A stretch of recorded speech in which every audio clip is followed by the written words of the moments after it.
Hello everyone. आज के lecture में अपन को पढ़ना है न्यूट्रिएंट मैनेजमेंट। ठीक है। पिछली क्लास में अपन ने पढ़ा था कि सोविंग तक जो बेसिक एग्रीकल्चरल प्रैक्टिस थी, जिनके अंदर सबसे पहला जो स्टेप था वो था प्रिपरेशन ऑफ द सॉइल। ठीक है। प्रिपरेशन ऑफ द सॉइल के अंदर क्या किया था, पूरे सॉइल को अच्छे से लेवल किया, पूरा उसको प्लो किया, मतलब पूरे सॉइल को उलट पुलट किया सबसे पहले। फिर उसके बाद विद द हेल्प ऑफ प्लो, जो प्लो होता है वो वुड का या फिर आयरन का, किसी का भी बना हुआ हो सकता है। उसके बाद जब अच्छे से जो सॉइल है वो उलट पुलट हो गई है, उसके बाद उस सॉइल को लेवल किया गया है with the help of leveller.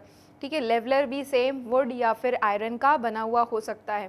ठीक है। तो सॉइल को उलट पुलट कर दिया है, उसको वापस से लेवल कर दिया है और उसके बाद उसके अंदर किया है सोविंग। ठीक है।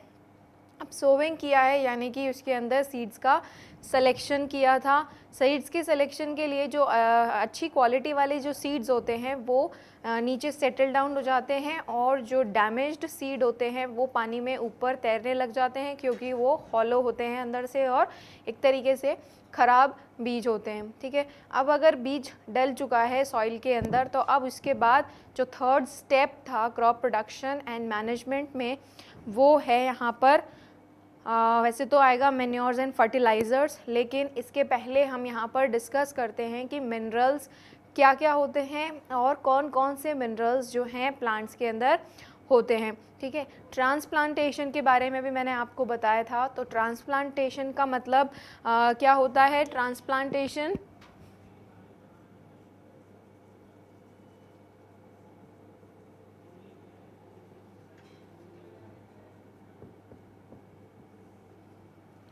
the process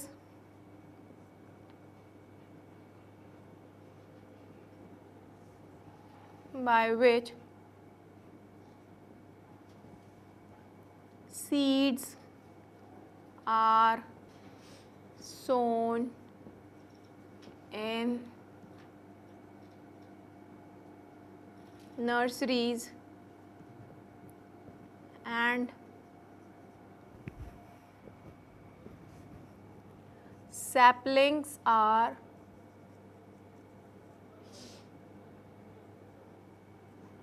transferred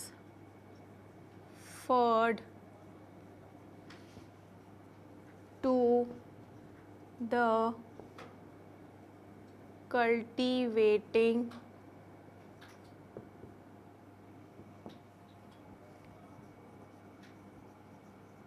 ठीक है। इसका एग्जाम्पल मैंने आपको मोस्ट कॉमन जो है वो है पैडी। ठीक है। पैडी क्या होता है? राइस। ठीक है। तो एक पर्टिकुलर जगह पर सबसे पहले पौधे उगाए जाते हैं, मतलब बीज उगाए जाते हैं, बीज डाले जाते हैं, और जब बीज जो हैं वो छोटे छोटे से जब वो ग्रो कर जाते हैं सॉइल में से, तब फिर वहाँ से उनको निकाल कर दूसरी जगह पर लगा दिया जाता है, जो जहाँ पर उनकी प्रॉपर खेती या जो कल्टिवेटिंग जो लैंड है, जो फील्ड है, वहाँ पर उनको ट्रांसफ़र कर दिया जाता है। ठीक है। तो इस प्रोसेस को कहते हैं ट्रांसप्लांटेशन, और इसका सबसे मोस्ट कॉमनली यूज्ड एग्जाम्पल है वो है पैडी। ठीक है। ये हो गया। अब इसके बाद बात करना है न्यूट्रिएंट मैनेजमेंट की।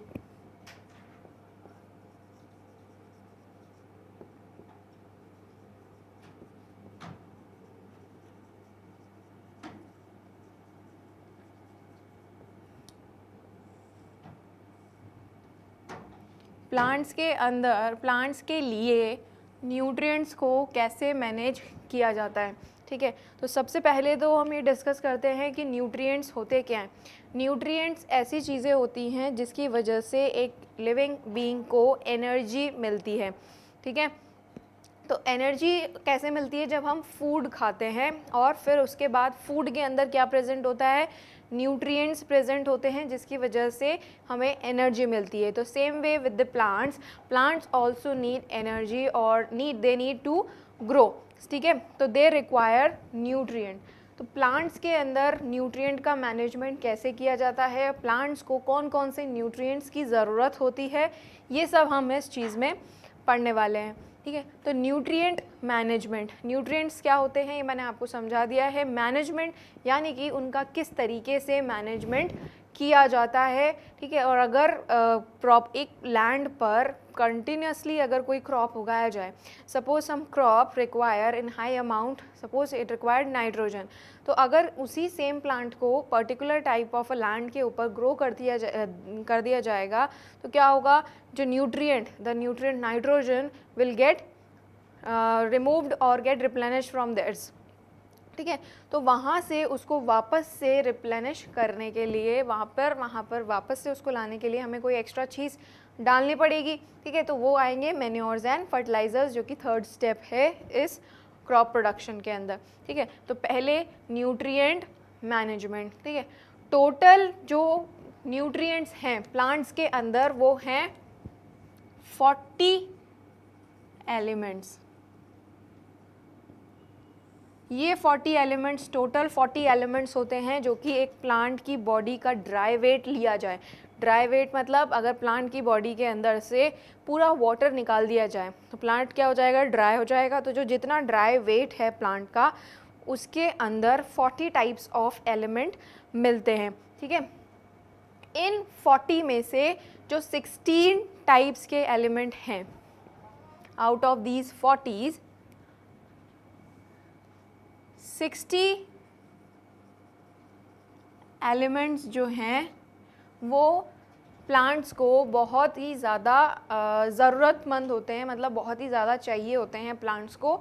तो इसीलिए जो ये 16 एलिमेंट्स हैं इनको कहा जाता है एसेंशियल प्लांट न्यूट्रिएंट्स।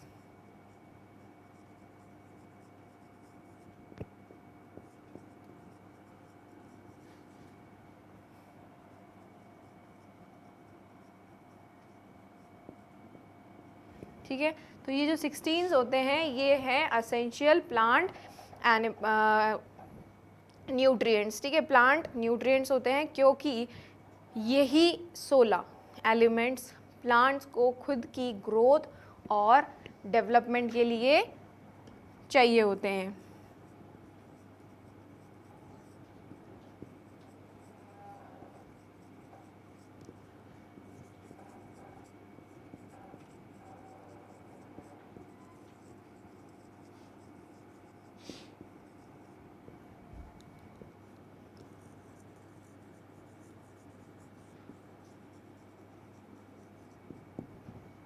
ठीक है।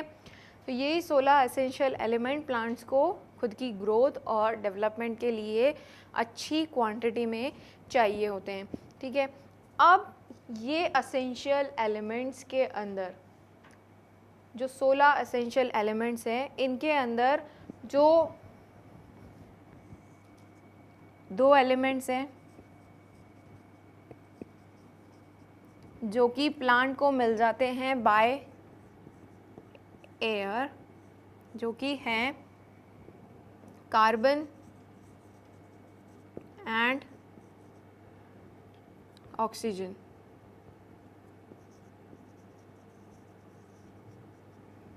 ठीक है।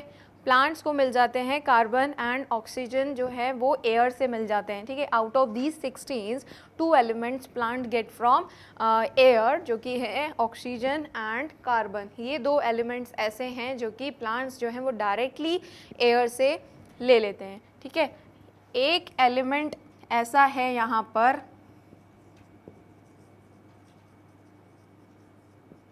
जो प्लांट लेता है बाय water, that is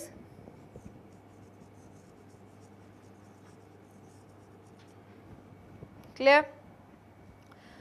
16 में से प्लांट के अंदर टोटल 40 एलिमेंट्स पाए जाते हैं, जिसमें से 16 ऐसे हैं जो कि प्लांट को खुद की ग्रोथ एंड डेवलपमेंट के लिए चाहिए होते हैं, ठीक है। खुद की ग्रोथ एंड डेवलपमेंट के लिए रिक्वायर्ड हैं, जिनमें से ये जो 16 हैं, इन 16 में से 2 एलिमेंट्स ऐसे हैं जो कि प्लांट्स को एयर से मिल जाते हैं, और वो 2 एलिमेंट्स कौन से हैं, ऑक्सीजन एंड कार्बन, ठीक है।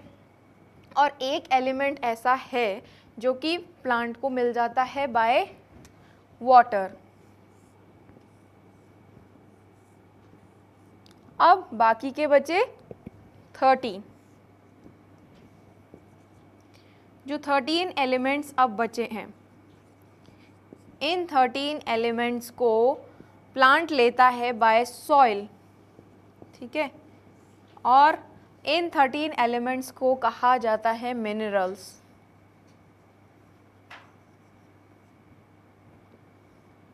ठीक है, इनको कहा जाता है मिनरल्स। ठीक है, अब मिनरल ऐसा सब्सटेंस होता है जो कि कहाँ से मिलता है? Bye mining. माइनिंग मतलब जो बड़े बड़े रॉक्स होते हैं, उन रॉक्स की जब माइनिंग्स होती है, यानी कि जब वो क्रश्ड होते हैं अर्थ क्रस्ट के अंदर, तो उनमें से कुछ मिनरल्स निकलते हैं और वही मिनरल्स प्लांट को रिक्वायर्ड होते हैं for their growth and development. ठीक है, तो जो 13 एलिमेंट्स हैं वो प्लांट लेता है सॉइल से और उन एलिमेंट्स को कहा जाता है मिनरल्स। ठीक है, अब ये जो 13 एलिमेंट्स हैं ये कौन कौन से हैं? ये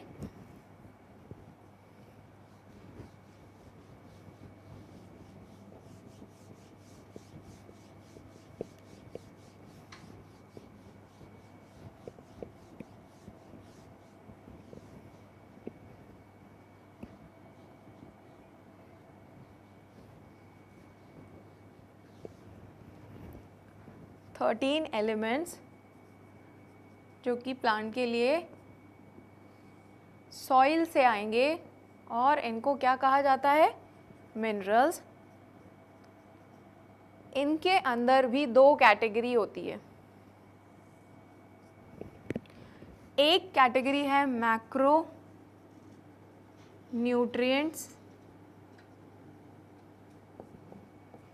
एक कैटेगरी है यहाँ पर micro nutrients.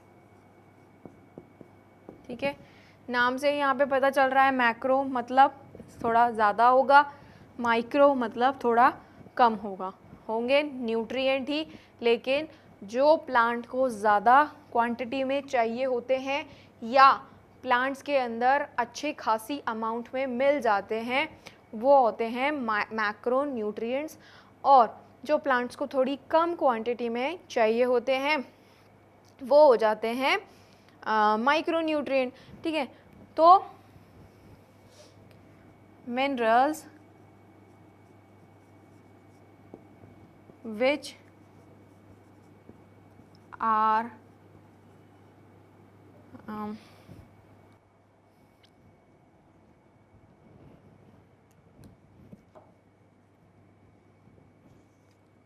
which are present in plants in detachable amount. ठीक है, यानी कि मोर देन 1 ppm। ठीक है, what is ppm? ppm is a parts पर मिलियन। ठीक है, तो ये हो गया है मैक्रो न्यूट्रिएंट्स जो कि प्लांट के अंदर बहुत ही अच्छी खासी क्वालिटी के अंदर या क्वांटिटी के अंदर प्लांट्स के अंदर पाया जाता है। इनको कहते हैं मैक्रो न्यूट्रिएंट या फिर 1 ppm से ज़्यादा। ppm मीन्स पार्ट्स पर मिलियन। ठीक है, इतनी क्वांटिटी से अगर ये ज़्यादा हैं तो उनको कहेंगे मैक्रो न्यूट्रिएंट्स। अब ये मैक्रो न्यूट्रिएंट्स होते कौन से हैं? इसके अंदर आएगा नाइट्रोजन, हाँ फर्स्ट ऑफ ऑल एक और थिंग, ये जो मैक्रो न्यूट्रिएंट्स हैं ये टोटल होते हैं 6 इन नंबर। ठीक है, और इसी तरीके से micronutrients, the minerals which are present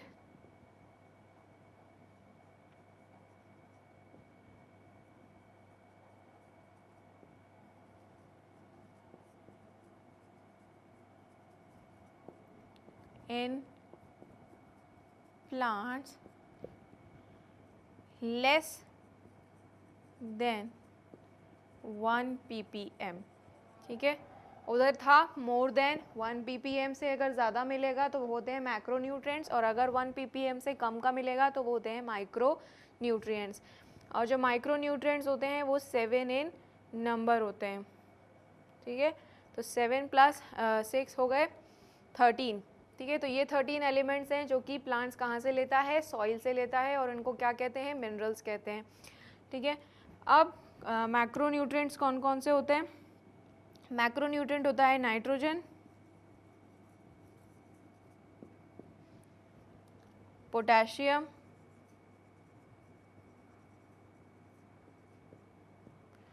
phosphorus,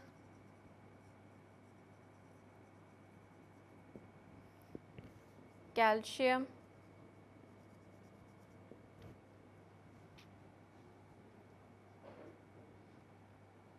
ठीक है। और इधर जो माइक्रोन्यूट्रिएंट्स हैं वो आएंगे जिंक, बोरोन,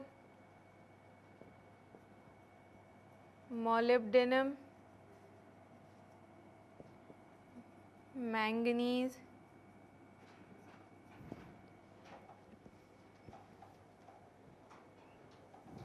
ठीक है। यहाँ पर